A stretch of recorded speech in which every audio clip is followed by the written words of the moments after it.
Hello guys, welcome back to my YouTube channel. और आज हम शुरू करने जा रहे हैं चैप्टर नंबर 2 इकोसिस्टम, जो कि इकोलॉजी का तुम्हारा सेकंड चैप्टर है। इसके पहले हम चैप्टर नंबर 11 कर चुके हैं, जो कि है पॉपुलेशन एंड ऑर्गेनिज्म का। ठीक है। अब इकोसिस्टम को समझने से पहले हम देख लेते हैं सबसे पहले इसकी डेफिनेशन। इकोसिस्टम क्या है?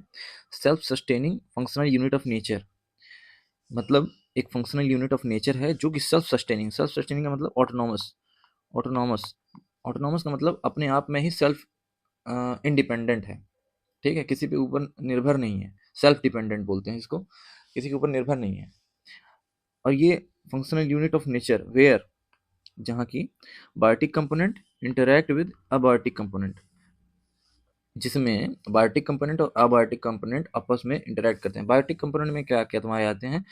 आते हैं लिविंग ऑर्गेनिजम्स। ठीक है, जिसमें प्लांट, एनिमल, माइक्रोब्स आते हैं। ठीक है। अबायोटिक कंपोनेंट में क्या क्या आते हैं? Non living elements like soil, air, water और सनलाइट। अब ये these interactions involve the flow of energy and cycling of nutrients. इसमें फ्लो ऑफ एनर्जी इन्वॉल्व होता है और साइक्लिंग ऑफ न्यूट्रिएंट्स इन्वॉल्व होता है इस तरह के इंटरेक्शन में। ठीक है। देखो, एक सिस्टम का पूरा वो दिया है। ये हो गया तुम्हारा वाटर, ये है अबायोटिक कंपोनेंट, ये है डियर जो कि बायोटिक कंपोनेंट है। ठीक है। बाकी सारे डायग्राम दिए हैं, इसको देख लेना। एग्जांपल्स की बात करते हैं। एग्जांपल्स में दो दो तरीके के हैं। एक नेचुरल इकोसिस्टम, एक मैन मेड इकोसिस्टम। नेचुरल में क्या है? तुम्हारे जो फॉरेस्ट हैं, ग्रासलैंड्स हैं, पॉन्ड्स हैं, ओशियंस हैं, मतलब जो नेचुरली फाउंड होते हैं अपने नेचर में, वो सब है। मैन मेड क्या है? एक्वेरियम है, क्रॉप फील्ड है। एक्वेरियम जैसे इसमें एक बड़ा सा ग्लास लिया, उसमें मछलियाँ डाल दी पानी भर के, तो ये हमने खुद से बनाया है इकोसिस्टम। एक बड़ी सी फील्ड है जिसमें शुगर केन हमने बो दिया है, तो हमने खुद से एक इकोसिस्टम प्रोड्यूस किया, जो कि है मैन मेड इकोसिस्टम। अब इकोसिस्टम के टाइप्स कितने होते हैं? ठीक है। अब ये देख लेते हैं। इकोसिस्टम दो तरह का होता है, टेरेस्ट्रियल और एक्वेटिक।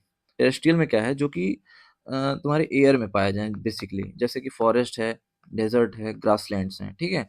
एक्वेटिक क्या है? एक्वेटिक मतलब पानी में पाया जाए, जैसे पॉन्ड्स है, रिवर है, लेक है, ओशियंस है। इस तरह के इकोसिस्टम को हम एक्वेटिक इकोसिस्टम कहते हैं। ठीक है।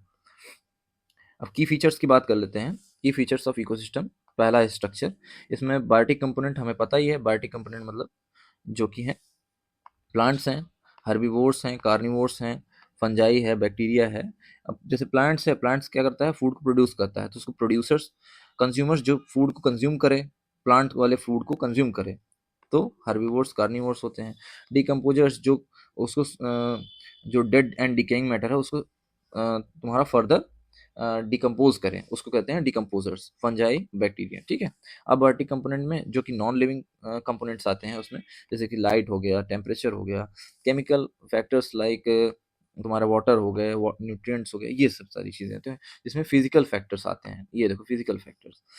स्ट्रेटिफिकेशन क्या होता है? स्ट्रेटिफिकेशन का मतलब होता है vertical distribution of species. Vertical distribution का मतलब इसमें देख लेते हैं। जैसे एग्जांपल दिया है, trees eight top, shrubs in the middle, herbs at the bottom in the forest. जैसे फॉरेस्ट की बात करेंगे, ठीक है, इसमें हम ट्री को, जो कि सबसे लंबे लंबे होते हैं, उसको सबसे ऊपर टॉप पे रखेंगे। ठीक है।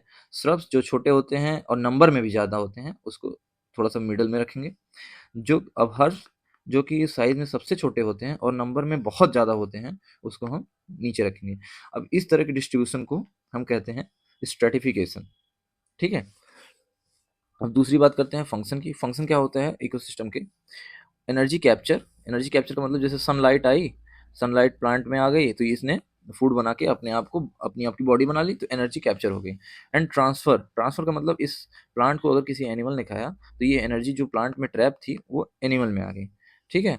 अब ये किसके थ्रू होता है? प्रोडक्टिविटी। प्रोडक्टिविटी हम आगे देखेंगे। प्रोडक्टिविटी का मतलब होता है तुम्हारा कितना बायोमास। बायोमास का मतलब ये अगर प्लांट है, इसकी इसको कंज्यूम किया एनिमल ने, तो कितना बॉडी वेट इसका बढ़ा, बायोमास कितना बढ़ा, इसे कहते हैं प्रोडक्टिविटी। ठीक है। मतलब जैसे अगर वो एनर्जी ले रहा है, तो अपना वेट ही तो बढ़ाएगा। जैसे अगर हम खाना खाते हैं तो अपना वेट ही तो बढ़ाते हैं, तभी तो एनर्जी कंजर्व हो रही है हमारे अंदर। यही बात है। दूसरी चीज़ है nutrient cycle through decomposition. Nutrient cycle का मतलब होता है, जैसे अब नाइट्रोजन है, अब नाइट्रोजन प्लांट में गई, ठीक, प्लांट से नाइट्रोजन एनिमल में आ गई, एनिमल से नाइट्रोजन जैसे एनिमल मर गया तो सॉयल में चली गई, ठीक है। अब सॉयल से फिर ये नाइट्रेट के फॉर्म में, फिर नाइट्रोजन, फिर प्लांट में यही साइकिल चलता रहेगा, तो इसे कहते हैं न्यूट्रिएंट साइकिल। ऐसे ही नाइट्रोजन का है, ऐसे ही फास्फोरस का है, ऐसे ही कार्बन डाइऑक्साइड का है, ऐसे डिफरेंट तरह के प्रोसेसेस हैं न्यूट्रिएंट साइकिल के। अब थर्ड है प्रोसेसेस। प्रोसेसेस में देखो, प्रोडक्टिविटी। प्रोडक्टिविटी अभी बताया, फॉर्मेशन ऑफ बायोमास। बायोमास क्या होता है, जैसे किसी के, बायोमास का मतलब सिंपली मास होता है जो कि लिविंग मास होता है, ठीक है। लिविंग, बायो मतलब लिविंग, जो लिविंग मास होता है जो कि बॉडी में ऐड होता है, उसको फॉर्मेशन को ही कहते हैं प्रोडक्टिविटी। डिकम्पोजिशन क्या कहते हैं, डिकम्पोजिशन को कहते हैं breakdown, breakdown of organic matter, जिसको कहते हैं डिकम्पोजिशन। मतलब ऑर्गेनिक मैटर है वो डिकम्पोज होगा, इसका मतलब ब्रेकडाउन होगा उसका। एनर्जी फ्लो, एनर्जी फ्लो का मतलब होता है transfer of energy across trophic levels. Trophic levels मैंने आगे बताया हुआ है, ठीक है। उसमें क्या होता है, एनर्जी ट्रांसफर। जैसे ट्रॉफिक लेवल का मतलब, जैसे प्लांट्स हैं, फिर एनिमल वन है जो हर्बीवोर है, एनिमल टू है जो कार्निवोर है, तो ये क्या होता है, तुम्हारा एनर्जी ट्रांसफर हो रहा है ट्रॉफिक लेवल्स पे। ये जैसे तुम्हारा फर्स्ट ट्रॉफिक लेवल है, ये second trophic level, third trophic level, ऐसे। न्यूट्रिएंट साइकिल, इसमें वही बताया है रीयूज ऑफ न्यूट्रिएंट्स। प्लांट में गया, एनिमल में गया, फिर सॉइल में गया, फिर एनिमल में गया, ऐसे ऐसे ऐसे करके, ठीक है। अब इसमें नोट देख लेते हैं। There is unidirectional movement of energy towards higher trophic level and its dissipation and loss as heat to the environment। इसका मत कहने का मतलब ये है, देखो जैसे प्लांट है, ठीक, ये हो गया, फिर एनिमल मतलब एनिमल वन मतलब हर्बीवोर है, ठीक। अब इसको फिर एनिमल टू जो कि कार्निवोर है, ठीक है। अब ये जो जैसे एनर्जी का ट्रांसफर है, यहाँ सनलाइट है तुम्हारा, ठीक है। एनर्जी का जो ट्रांसफर है वो यूनिडायरेक्शनल होगा। जैसे सनलाइट गई, यहाँ आई, फिर प्लांट में गई, फिर प्लांट से एनर्जी जो ट्रांसफर होगी वो हर्बीवोर में ट्रांसफर होगी। ऐसा नहीं होगा कि हर्बीवोर से प्लांट में भी ट्रांसफर हो रही है, ऐसा कभी नहीं होगा, कहीं देखने को नहीं मिलेगा। तो अब जैसे जैसे जैसे हम ऊपर बढ़ते जा रहे हैं, वैसे वैसे एनर्जी ट्रांसफर होती जा रही है यूनिडायरेक्शनल। अब जाहिर सी बात है, अब जब यहाँ एनर्जी ट्रांसफर हुई एनिमल को, तो एनिमल क्या करेगा, बॉडी टेम्परेचर को मेंटेन करने के लिए अब हीट के फॉर्म में तुम्हारा एनर्जी लॉस करेगा, ठीक है। तो loss as heat to the environment, ठीक है। रेस्पिरेटरी लॉस होता है, हीटिंग लॉस होता है, बहुत तरह के लॉस होते हैं। तो रेस्पिरेटरी लॉस वगैरह को भी हीट लॉस में करके पढ़ते हैं, ठीक है। ये तुम्हारा देखो नाइट्रोजन की तुम्हारी साइकिल है, वो आगे पढ़ेंगे हम लोग। नाइट्रोजन साइकिल उतना इंपॉर्टेंट नहीं है बोर्ड्स के लिए, ठीक है। अब देखते हैं प्रोडक्टिविटी। प्रोडक्टिविटी का क्या है, अब जैसे प्राइमरी प्रोडक्शन देख लेते हैं, इसकी डेफिनेशन क्या है। प्राइमरी प्रोडक्शन क्या होता है, defined as the amount of biomass. Biomass का मतलब लिविंग ऑर्गेनिक मैटर, ठीक है, organic matter produced per unit area over time period by plants during photosynthesis. जैसे प्लांट है, बहुत सारे प्लांट हैं एक फील्ड में, ठीक है, इतनी बड़ी फील्ड है, उसमें बहुत सारे प्लांट्स हैं, ठीक है। अब इन्होंने एनर्जी ली, तो ये एक साल में, मान लो हमने टाइम दिया एक साल का, ठीक है। प्रोडक्शन के लिए टाइम टाइम लेते हैं, लेकिन बस उसको, उस प्रोडक्शन के लिए अगर टाइम लेंगे ना, तो प्रोडक्टिविटी बन जाता है वो। तो पहले प्रोडक्शन क्या होता है, जैसे हम कहते हैं, जैसे इस पूरे एरिया में तुम्हारा 200 किलो, और ये एरिया है तुम्हारा 100 एकड़, ठीक है। तो ये हो गया तुम्हारा प्रोडक्शन, 200 किलो पर 100 एकड़, ये होता है तुम्हारा प्रोडक्शन। इसी को कहते हैं प्राइमरी प्रोडक्शन। प्राइमरी प्रोडक्शन का मतलब जैसे ही सन से प्लांट से तुम सन से प्लांट में आया एनर्जी, वह उसी को कहते हैं प्राइमरी प्रोडक्शन।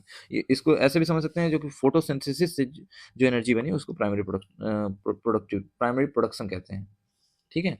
अब इसको कैसे नापते हैं, जैसे वेट है तो वेट अपॉन एरिया, ठीक है।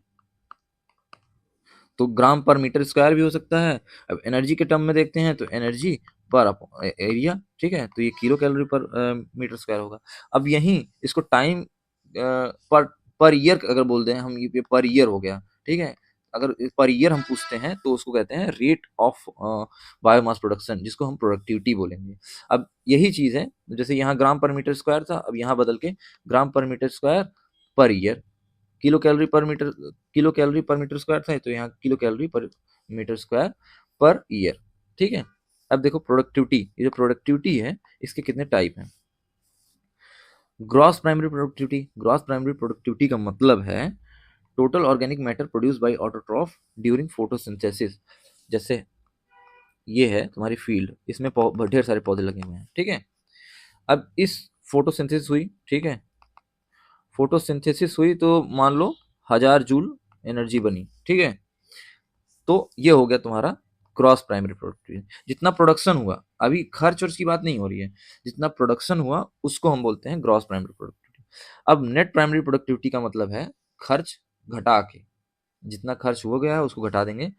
तो खर्च कैसे होता है? Biomass available to the herbivore. Herbivore का मतलब जैसे प्लांट ने 1000 जूल बनाया है, तो ये अपनी बॉडी में 100 जूल ही रखता है, बाकी का 900 जूल तुम्हारा रेस्पिरेटरी लॉस, इसको बोलते हैं हीट लॉस या रेस्पिरेटरी लॉस, ठीक है। अब ये 100 जूल इसकी बॉडी में, प्लांट की बॉडी में लग गया, तो वही कह रहा है biomass available to the herbivore after autotrophs utilises a portion of respiration. Respiration 900 निकल गया तुम्हारा, 100 जूल बचा। अब ये 100 जूल एनिमल खाएगा, ठीक है। ये 100 जूल जो था तुम्हारा, ये प्लांट की बॉडी में लगा, इसको एनिमल खाएगा, ठीक है। तो अब जब एनिमल खाएगा तो जो जो बायोमास ये बचा एनिमल के लिए, ठीक है, उसको बोलते हैं नेट प्राइमरी प्रोडक्टिविटी। अब इसको कैसे डिनोट करते हैं? NPP is equal to GPP minus R. जैसे ये सारी वैल्यूज को हम अगर इस फॉर्मूले में रखते हैं, इस फॉर्मूले में अगर सारी वैल्यूज को रखते हैं, तो जैसे देखो एनपीपी निकालना है हमें, तो जीपीपी कितना हुआ? जीपीपी ग्रॉस प्राइमरी प्रोडक्टिविटी तुम्हारी 1000 थी, 1000 जूल। रेस्पिरेटरी लॉस कितना हुआ? 900 का हम मान के चल रहे हैं, 900 जूल। तो तुम्हारा एनपीपी हो गया 100 जूल। इसको 100 जूल पर मीटर स्क्वायर पर ईयर, ये पूरा ध्यान रखना है। मैंने एक जूल समझाने के लिए वो कर दिया है, ठीक है। अब देखते हैं सेकेंडरी प्रोडक्टिविटी क्या होता है। The rate at which consumer, consumer का मतलब हमारे केस में कंज्यूमर कौन है? एनिमल है। देखो यहाँ पे दिखा दिया है ना कंज्यूमर, ये एनिमल, हर्बीवोर या कार्निवोर, प्रोड्यूसर्स बायोमास। अब ये जो एनिमल जिस रेट से प्रोड्यूस करेगा अपना बायोमास, उसे कहते हैं सेकेंडरी प्रोडक्टिविटी, ठीक है। फैक्टर्स इन्फ्लुएंसिंग प्रोडक्टिविटी, प्रोडक्टिविटी को कौन कौन से फैक्टर अफेक्ट करते हैं? पहली है स्पीसीज, प्लांट स्पीसीज और उसकी फोटोसिंथेटिक कैपेसिटी। जैसे प्लांट स्पीसीज कौन सी, C3 प्लांट है कि C4 प्लांट है, ये 11th में पढ़ा होगा। C3 प्लांट नॉर्मल कंडीशन में ज़्यादा फ्लरिश करते हैं, ज़्यादातर प्लांट C3 होते हैं। C4 प्लांट्स रेयर पाए जाते हैं लेकिन ये इफिशियंट होते हैं, ऐसे पढ़ा होगा, ठीक है। और इसमें फोटोसिंथेटिक कैपेसिटी मतलब ज़्यादा टेम्परेचर पे भी कौन सा प्लांट फोटोसिंथेसिस कर ले रहा है उसको कहते हैं, ठीक है। दूसरी चीज़ है इन्वायरमेंटल कंडीशन, जैसे कि सनलाइट, वाटर और न्यूट्रिएंट्स, ठीक है, ये अफेक्ट करते हैं। तीसरी चीज़ जो अफेक्ट करती है, terrestrial ecosystem are generally more productive than aquatic ecosystem. जैसे टेरेस्ट्रियल इकोसिस्टम में जो फोटोसिंथेसिस वगैरह होता है वो बहुत तेजी से होता है, ठीक है। तो ये जब तेजी से होगा तो इसका बायोमास प्रोडक्शन ज़्यादा रहेगा, जाहिर सी बात है, ठीक है। और पानी में उतना, एक्वेटिक इकोसिस्टम में उतना नहीं हो पाता है जितना टेरेस्ट्रियल में हो जाता है। एग्जाम्पल्स की बात करते हैं। Autotrophic components include phytoplankton, some algae and the floating submerged marginal plants found at the edges, ठीक है। ये डायग्राम्स देख लेंगे आप लोग। अब देखो मेन मेन पॉइंट ये है, इसको लिखना पड़ेगा, अगर एग्जाम में आता है तो लिख दोगे तो बहुत बढ़िया नंबर मिलेगा। Annual net primary productivity of whole biosphere is approximately 170 billion ton. मतलब पूरे तुम्हारा साल में जो पूरी अर्थ प्रोड्यूस करती है, अर्थ के जितने प्रोड्यूसर्स हैं वो प्रोड्यूस करते हैं 170 मिलियन टन, ठीक है। लेकिन उसमें से जो 70% है वो तुम्हारे सरफेस पे रहने वाले प्रोड्यूस करते हैं, यानी कि टेरेस्ट्रियल, ठीक है। वहीं पे जो तुम्हारी प्रोडक्टिविटी ऑफ ओशियन है, एक्वेटिक प्रोडक्टिविटी मान के चलते हैं, वो सिर्फ 55 बिलियन है, सिर्फ 55 बिलियन। तो ये जो स्टेटमेंट है, ये इस स्टेटमेंट को जस्टिफाई कर रहा है, ये जो तुम्हारा थर्ड स्टेटमेंट था, ठीक है, कि terrestrial ecosystem are generally more productive than aquatic ecosystem, ठीक है। एग्जाम्पल से समझा दिया यहाँ पे, एग्जाम्पल एज एग्जाम्पल हो गया ये, ठीक है। अब बात करते हैं डिकम्पोजिशन की। डिकम्पोजिशन मैंने पहले ही बताया है, decomposition is breakdown of complex organic matter, जिसको कि हम डिट्राइटस बोलते हैं, into simpler inorganic substances bye decomposers, fungi and bacteria. जैसे देखो ऑर्गेनिक मैटर है, ऑर्गेनिक मैटर है, ये इसको डिकम्पोजर्स आए, डिकम्पोजर्स जैसे हो गया तुम्हारा फंजाई हो गया, बैक्टीरिया हो गया, इसको क्या कर दिया, इनऑर्गेनिक मैटर में कन्वर्ट कर दिया, ठीक है। अब ये ऑर्गेनिक मैटर तुम्हारा बड़ा होगा, जैसे लीफ हो गया या किसी पेड़ की लकड़ी हो गई, ठीक है, ये हो गया। अब इनऑर्गेनिक मैटर जब ये वर्क करेंगे तो जैसे लकड़ी को है, लकड़ी को बहुत छोटे छोटे पीसेस में कर देंगे, लीव्स को छोटे छोटे पीसेस में कर देंगे, ठीक है। तो ऑर्गेनिक से इनऑर्गेनिक में बदल गया, ठीक है, और ये सिंपल सब्सटेंस भी हो गया, ठीक है, ये ध्यान रखेंगे। तो डिकम्पोजिशन की डेफिनेशन हो गई। स्टेप्स क्या क्या है डिकम्पोजिशन की? 5 स्टेप्स हैं इसमें। फ्रेगमेंटेशन, पहले कि जो बड़े बड़े पीसेस हैं उनको छोटे छोटे पीसेस में करेगा। डेट्रीवोर्स, जो कि अर्थवर्म वगैरह हैं।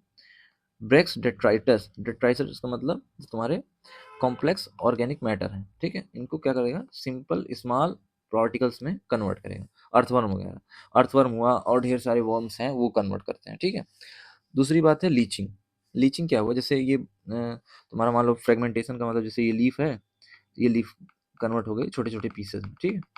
अब देखो लीचिंग होगा। लीचिंग में क्या होता है? Soluble nutrients are dissolved and move into the soil layer. अब जैसे ये इनऑर्गेनिक मैटर में लीव्स बदल गई, अब ये क्या होगा? अब जैसे अर्थ की ढेर सारी लेयर हैं, ये जैसे लेयर 1 हो गई, लेयर 2 हो गई, लेयर 3 हो गई। अब इसमें क्या होगा? जो न्यूट्रिएंट्स है वो अलग अलग लेयर में अपने हिसाब से जाके बैठ जाएंगे, ठीक है, इसको बोलते हैं लीचिंग। फिर अब जब बैठ गए तो क्या होगा? कैटाबॉलिज्म होगा। कैटाबॉलिज्म में क्या होगा? Microbes degrade detritus into simpler substances using enzyme. अब ये जो जाके बैठ गए हैं सब्सटेंसेस, इन पे क्या करेगा? बैक्टीरिया, फंजाई वगैरह ऐड, जो माइक्रोब्स वगैरह हैं वो एक्ट करेंगे अपनी एंजाइम के साथ। अब वो क्या करेंगे? ये सिंपलर सब्सटेंस को और सिंपल में कन्वर्ट करेंगे, ठीक है। अब देखो, अब इसको और सिंपल में कन्वर्ट कर दिया तो ये और सिंपल हो गया। अब देखो चौथा पॉइंट क्या है? ह्यूमिफिकेशन। ह्यूमिफिकेशन में क्या होता है? Formation of humus. ह्यूमस क्या है? अ dark, nutrient rich, resistant organic material है, ठीक है। अब जैसे ये सिंपलर सब्सटेंस अब क्या होगा? अब ह्यूमस में कन्वर्ट होगा। ह्यूमस क्या होता है ना, मैं बताऊं तो ह्यूमस क्या होता है? एक जैसे डार्क ब्राउनिश या तुम्हारा ब्लैकिश, डार्क ब्लैकिश एक सब्सटेंस होता है। सब्सटेंस का मतलब मिट्टी टाइप दिखता है, जो कि एकदम न्यूट्रिएंट से भरा होता है। अब न्यूट्रिएंट से भरा होता है, ये बात ध्यान रखनी है, न्यूट्रिएंट से भरा होता है, लेकिन ये और इस पे माइक्रोब्स बहुत धीरे काम कर पाते हैं। इसीलिए यहाँ पे लिखा है रेजिस्टेंट ऑर्गेनिक मटेरियल। ये माइक्रोब्स के लिए रेजिस्टेंट होता है, इसको इसके ऊपर माइक्रोब्स काम बहुत कम कर पाते हैं। तो ये जब बहुत कम काम करेंगे तो इसमें से जो न्यूट्रिएंट्स हैं वो स्लोली स्लो निकलेंगे, ठीक है। स्लोली निकलेंगे तो इसको as a reservoir earth use करती है, हमारा इकोसिस्टम यूज करता है as a reservoir of nutrients, जो स्लोली स्लोली रिलीज करता है प्लांट्स के लिए, ठीक है। मिनरलाइजेशन, अब वही जो रीच करने का प्रोसेस है उसी को मिनरलाइजेशन कहते हैं। Release of inorganic nutrients from the humus for the plant absorption. अब ये जो ह्यूमस है इससे प्लांट के लिए धीरे धीरे न्यूट्रिएंट्स रिलीज होंगे जो कि प्लांट्स में जाएंगे, ठीक है। एक पॉइंट है, देख लेते हैं यहाँ पे। Humus is highly resistant to microbial action. ये तो बताया ही मैंने कि माइक्रोब्स इसके ऊपर एक्ट नहीं कर पाते हैं क्योंकि हाईली रेजिस्टेंट है। इसके कारण क्या होता है? Undergo decomposition extremely slow rate, मतलब डिकम्पोजिशन का बहुत धीरे होगा, तभी तो धीरे धीरे तुम्हारा रिलीज करते हैं न्यूट्रिएंट्स, ठीक है। अब देखो फैक्टर्स अफेक्टिंग डिकम्पोजिशन, कौन कौन से फैक्टर्स हैं जो डिकम्पोजिशन को अफेक्ट करते हैं। पहले है उसका कंपोजिशन क्या है, डेट्राइटस का कंपोजिशन क्या है। अगर डेट्राइटस रिच इन लिग्निन और काइटिन है, ठीक है, काइटिन और लिग्निन उसमें ज़्यादा है, तो जाहिर सी बात है वो स्लो डिकम्पोजिशन उसका होगा।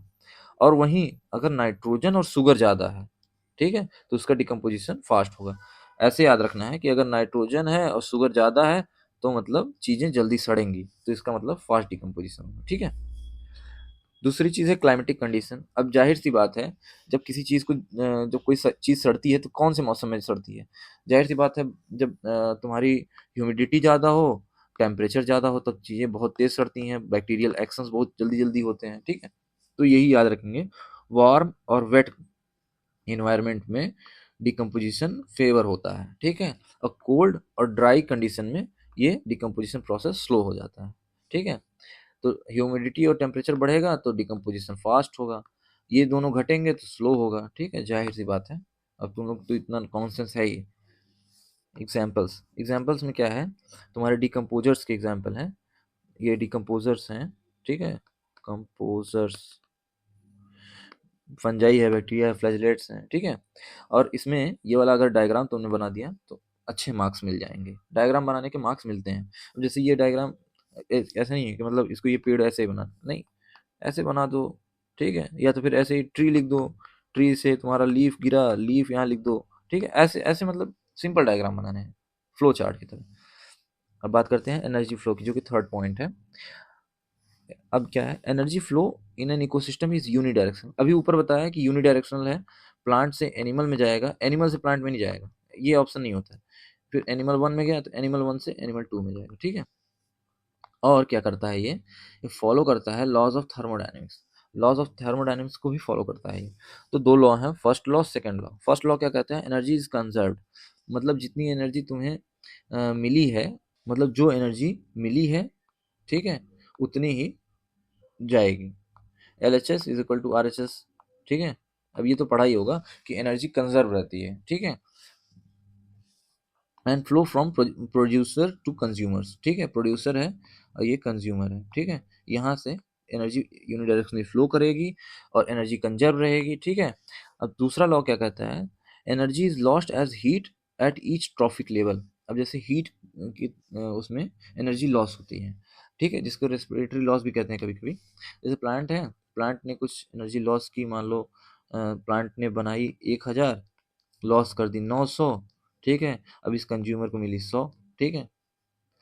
अब यही अब ये देख लो, एनर्जीज कंजर्व को भी देख लेते हैं। जैसे 1000 जूल एनर्जी बनी, ठीक है, रेस्पिरेटरी लॉस कितना हुआ, 900, कंज्यूमर को कितना मिला, 100। इसका मतलब देखो, इधर भी 1000, इधर भी 1000, एनर्जी कंजर्व हो गई, ठीक है।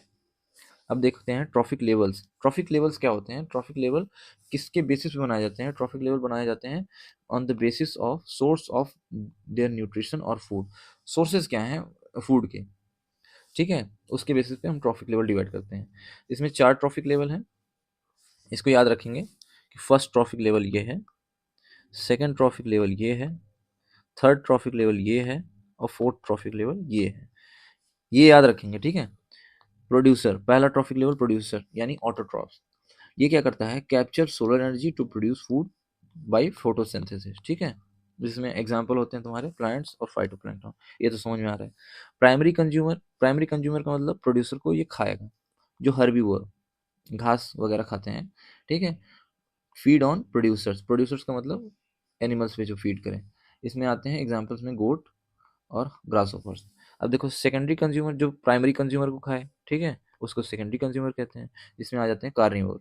कार्निवोर क्या करते हैं, हर्बीवोर के ऊपर फीड करते हैं, जैसे कि फ्रॉग्स हो गए और स्मॉल फिश हो गई। अब टर्सरी कंज्यूमर जो कि सेकेंडरी कंज्यूमर को खाते हैं, फीड ऑन सेकेंडरी कंज्यूमर, ठीक है, जैसे ईगल हो गया, लायन हो गया, ठीक है, ये याद रखेंगे। अब जैसे प्राइमरी कंज्यूमर कौन से ट्रॉफिक लेवल पे होगा, second trophic level, secondary consumer third trophic level, tertiary consumer fourth trophic level. ये याद रखेंगे कि ट्रॉफिक लेवल अलग होता है, और ये प्राइमरी सेकेंडरी टर्सरी ये हम अपने दिमाग से बनाएंगे, इसको नहीं भूलेंगे, ठीक है। अब वहीं आप आ जाता है 10% लॉ। 10% लॉ क्या कहता है, only 10% of energy is transfer to the next trophic level. जैसे ये है प्रोड्यूसर यानी प्लांट है, ये हो गया तुम्हारा प्राइमरी कंज्यूमर, ठीक, ये हो गया सेकेंडरी कंज्यूमर, ये हो गया तुम्हारा टर्सरी कंज्यूमर, ठीक है।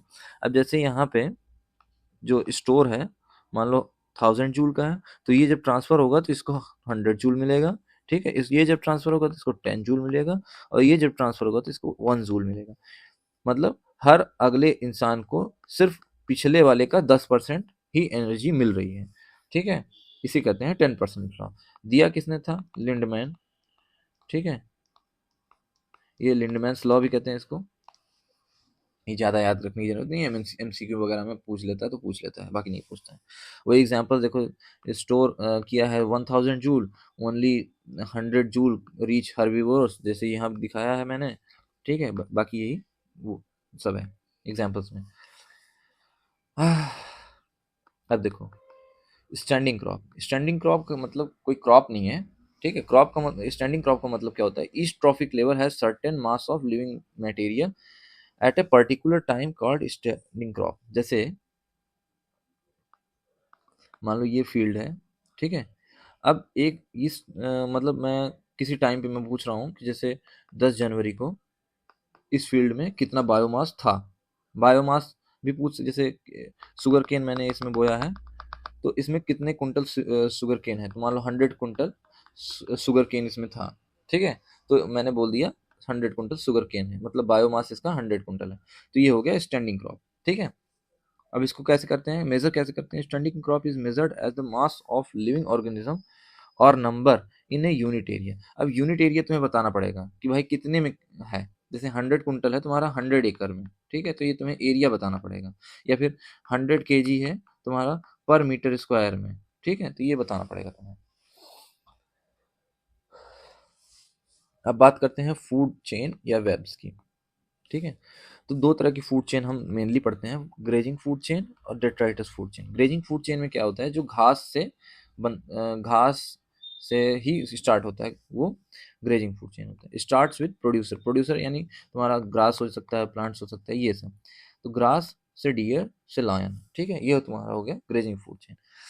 डेट्राइटस फूड चेन क्या होती है, स्टार्ट करती है डेड ऑर्गेनिक मटेरियल से, ठीक है। इसमें क्या होगा, डेड ऑर्गेनिक मटेरियल मतलब डेट्राइटस, फिर फंजाई, फंजाई से इंसेक्ट्स, ये होता है तुम्हारा डेट्राइटस फूड चेन, ठीक है। अब जैसे देखो ग्रेजिंग फूड चेन का एग्जांपल यहाँ दिया हुआ है, डेट्राइटस का दिया हुआ है। इसको कैसे डिसाइड करते हैं, स्टार्ट कहाँ से हो रहा है। जैसे फ्लावर से स्टार्ट हो रहा है ये, तो ग्रेजिंग है। डेड लीव से स्टार्ट हो रहा है मतलब डेट्राइटस से स्टार्ट हो रहा है, तो डेट्राइटस फूड चेन है, ठीक है। लेकिन ये तो आइडियल कंडीशन है, ये दोनों आइडियल कंडीशन है। लेकिन नेचर में कौन सा पाया जाता है, जाहिर सी बात है नेचर में आइडियल कंडीशन तो होगी नहीं। तो नेचर में मिक्स्ड कंडीशन पाई जाती है, जिसको हम बोलते हैं फूड वेब। फूड वेब क्या करता है, interconnected food chains showing multiple feeding relations.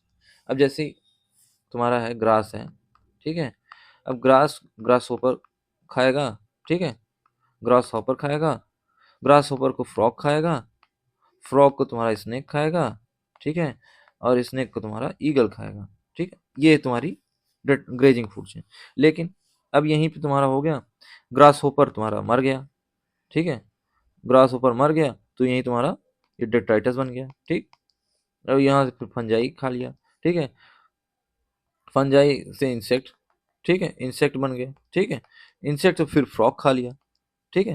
तो ये मिक्स्ड हो गया, तो इसी को कहते हैं फूड वेब। फूड वेब का मतलब फूड का जाल, मतलब जैसे इसमें पता नहीं चल रहा है कौन किसको खा रहा है, ठीक है। अब देखो, अब यहाँ पे देख सकते हैं जैसे first trophic level, second trophic level, third trophic level, fourth traffic level.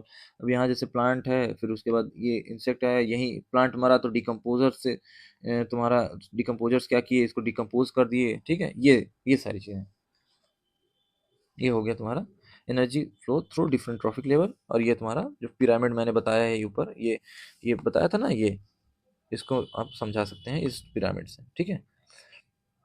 अब आ जाते हैं इकोलॉजिकल पिरामिड्स, ये फोर्थ टॉपिक है।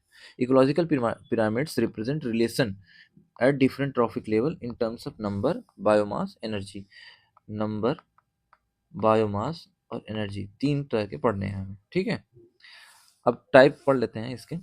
Pyramid of number shows the number of organism at each level, each level पे कितने नंबर ऑफ ऑर्गेनिज्म हैं उसको represent करता है। Usually upright but can be inverted tree ecosystem. अब पहले देख लेते हैं अपराइट का कौन सा होता है। अपराइट मतलब सीधा, सीधे का मतलब जैसे ये है, ठीक है। अब जैसे पिरामिड ऑफ नंबर है, तो प्रोड्यूसर मान लो तुम्हारे हैं, तुम्हारे 1 लाख, 1 लाख, ठीक, 1 लाख प्रोड्यूसर हैं। अब इसमें प्राइमरी कंज्यूमर मतलब तुम्हारे कितने कंज्यूम कर रहे हैं, तो ये हो गए 1000, तो मतलब इसका जो बेस है वो छोटा हो गया। अब सेकेंडरी कंज्यूमर हो गए 100, ये और छोटा हो गया। टर्सरी कंज्यूमर हो गए मान लो 10, तो ये और छोटा हो। तो ऊपर जाते जाते चीज़ें छोटी होती जा रही हैं। तो ये हो गया अपराइट पिरामिड, ठीक है, ये पिरामिड ऑफ नंबर है। लेकिन वहीं देखो इसमें दिखा है बट कैन बी इन्वर्टेड। अब इन्वर्टेड किस केस में होता है, ये होता है ट्री इकोसिस्टम, ठीक है। अब एक बार देख लेते हैं, ज़्यादा समझाने की जरूरत नहीं है, लेकिन एक बार देख लेते हैं। जैसे कोई ट्री है, मान लो कोई ट्री है, मान लो एक ट्री है, ये ट्री है मान लो बनियान का या पीपल का ट्री है, ठीक है। अब इस पे रह रहे हैं तुम्हारे 1000 इंसेक्ट्स, ठीक, 1000 इंसेक्ट्स, ठीक है। अब ये पिरामिड तो उल्टा पड़ गया, ठीक है, तो इसी को कहते हैं कभी कभी ये पिरामिड इन्वर्टेड हो जाता है, इन्वर्टेड पिरामिड इसको कभी कभी बोलते हैं, ठीक है।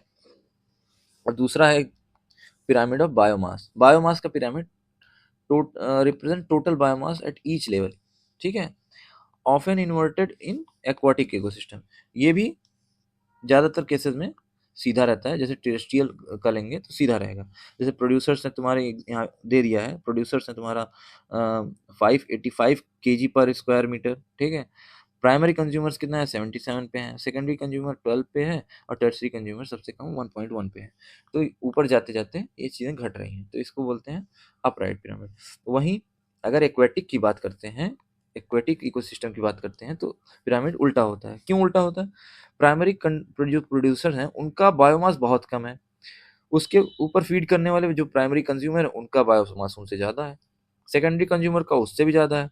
सबसे ज़्यादा बायोमास होता है लार्ज फिशेस का, ठीक है। एक्वाटिक इकोसिस्टम है, तो इसीलिए इन्वर्टेड होता है ये, ठीक है।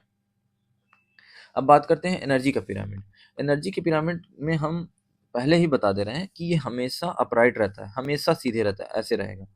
Energy decreases at each higher higher levels due to 10% law. अभी हमने 10% लॉ पढ़ा था, ठीक है। ये क्या कहते हैं, नेवर इन्वर्टेड, कभी उल्टा नहीं होगा। जैसे प्रोड्यूसर है, प्रोड्यूसर मान लो 10,000 पे है, ठीक है। तो एनर्जी ऊपर कितनी ट्रांसफर होगी, तो 1000 ट्रांसफर होगी, ठीक। उसके ऊपर कितनी ट्रांसफर होगी, तो 100 ट्रांसफर होगी, ठीक है।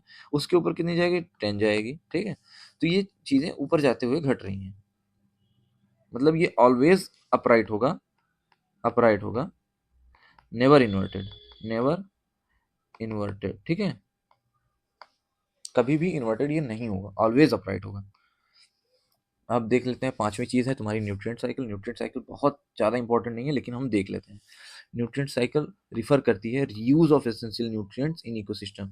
अब रीयूज कैसे होगा, जैसे तुम्हारा नाइट्रोजन अभी बताया, सॉइल में था, प्लांट में गया, प्लांट से एनिमल 1 में गया, एनिमल 2 में गया, फिर एनिमल 2 मर गया, फिर ये सॉइल में चला गया। अब सॉइल में ह्यूमस बनेगा, ह्यूमस से धीरे धीरे नाइट्रोजन निकलेगा, वो फिर प्लांट में जाएगा। तो ऐसे ऐसे रीयूज होता है। एक बार में ही सारा अगर नाइट्रोजन तुम्हारे उसमें चला गया, तो एक बार में ही प्लांट तुम्हारा अपटेक कर लेगा, तो एक्सेस न्यूट्रिएंट्स की वजह से उसकी डेथ भी हो सकती है। तो ये एक बैलेंस बनाया रहता है और यूज करने का एक माध्यम है। अब दो तरह के तुम्हारे यहाँ पे दिखाए गए हैं जो साइकिल्स होती हैं, न्यूट्रिएंट साइकिल दो तरह की होती हैं।